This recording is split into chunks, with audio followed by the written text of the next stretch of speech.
Hello. Now, as we all know, adolescence is something which is a very fragile period in a human being's life. Now we have all seen adolescents, they sometimes confuse us, sometimes we find it difficult to relate to them. However, the hope is this video will help you relate and understand yourself as a teenager more. So now we all see adolescents hanging out in a group in a secluded corner of the home, or they will have their own spaces where they will meet up, like let's say in cafes, or in olden days it used to be teen discos where no alcohol was found, but there was a space for adolescents to hang out, to catch up. Now we see adolescents trying to form their own opinion of what is right, what is wrong, questioning the values of the family or the community, trying to form more of their own opinions, more of their own belief system, and you will find them in a contemplative mode around what is going on in their head, and you will keep wondering, but you won't be able to tell that what is going on. And so this position is actually called temporary outsidership position, where the teenage is at the margins of the society, at the community. They are there, they are observing, they are contemplating, but they are not an outcast as per se. They are part and member of the community, but as well they are not uh, blindly conforming to the values of the society, of the system, and they have a voice inside themselves which is asking them why. Now there is this outside space, and now there is this inside space consisting of familial relationships or of relationships within the community, and there is this navigation which is constantly going on between an outside space and between this inner space. And this outside space then opens up a lot more opportunities to explore, to make more relationships, to experiment with self. And there is a constant communication going on between these two spaces, and when the family provides a secure base, a safe space, the teenager also feels safe in coming back to their parents and sharing what has bothered them or what is going on, how to make sense of complex bodily changes, complex emotions, and thus family itself becomes important. And this when this part of them forming their own opinions is supported, it also allows them to form as an individual. However, if the family is, let's say, not too supportive of the differences or of an individual opinion, then a teenager might choose to live separately in a different city or in a different country altogether, because the family feels too controlling, and the process of separation, instead of happening emotionally, might happen physically all of a sudden. So however, since teenage is it is in itself is a very vulnerable period, and there are two sorts of problems which are involved. Either there are eating disorders, bullying, which is involved, or low self-esteem, or there are problems of delinquency, binging, substance abuse, binging, or running away. If these are involved.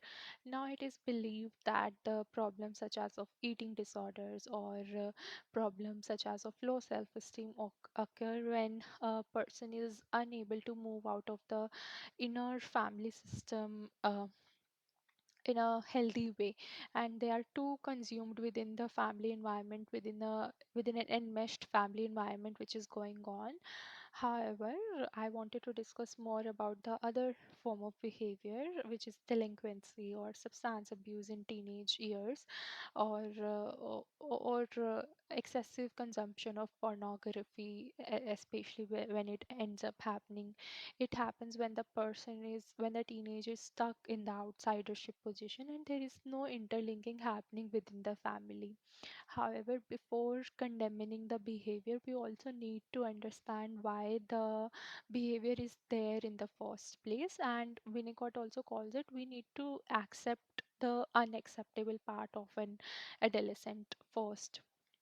So usually it is believed that delinquency or acting out behavior also grows up when the family environment is very disturbed, or there is no person to provide that sort of support to the adolescent, to provide an understanding to the adolescent. See, this is what is happening. See, this is what has happened, to provide them with a mind, to help them grow their own mind. And when this is happening, adolescence becomes even more vulnerable to the outside influence, because no one is telling them, okay, this is, oh, see, this is what has happened to you, and would you want to do it again, or this is what is leading you in these sort of situations.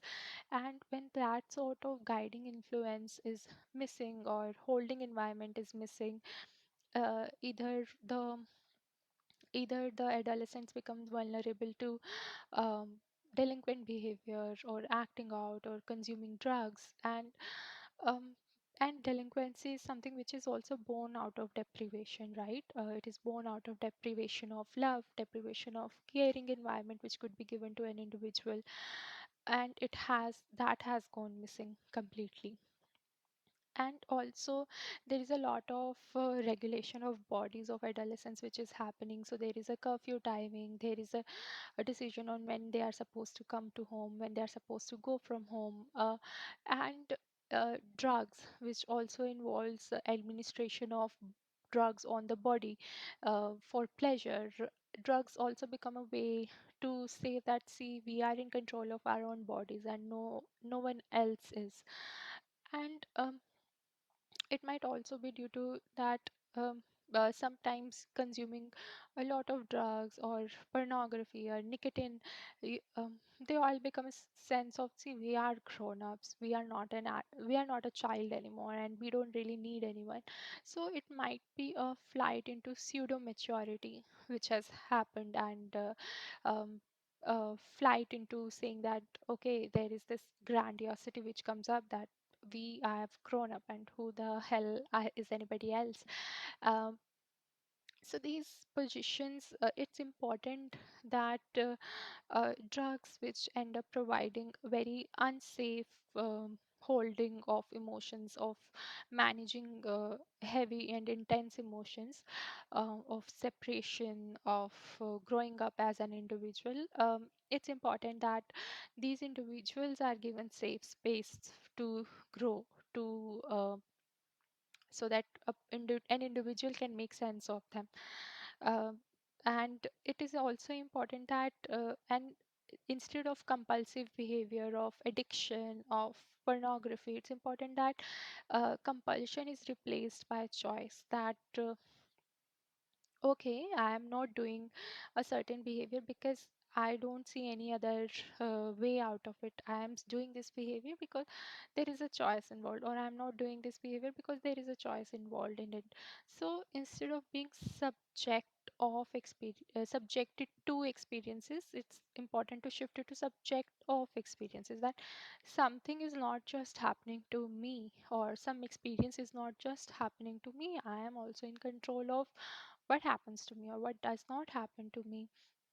So it's a fragile period. This temporary outsidership position is a very fragile position to be into, and when supported, when given adequate support, it also allows the individual to know their own bodily boundaries, first of all, and to also know their psychic boundaries, how to protect themselves, how to tell what is right or how what is not right.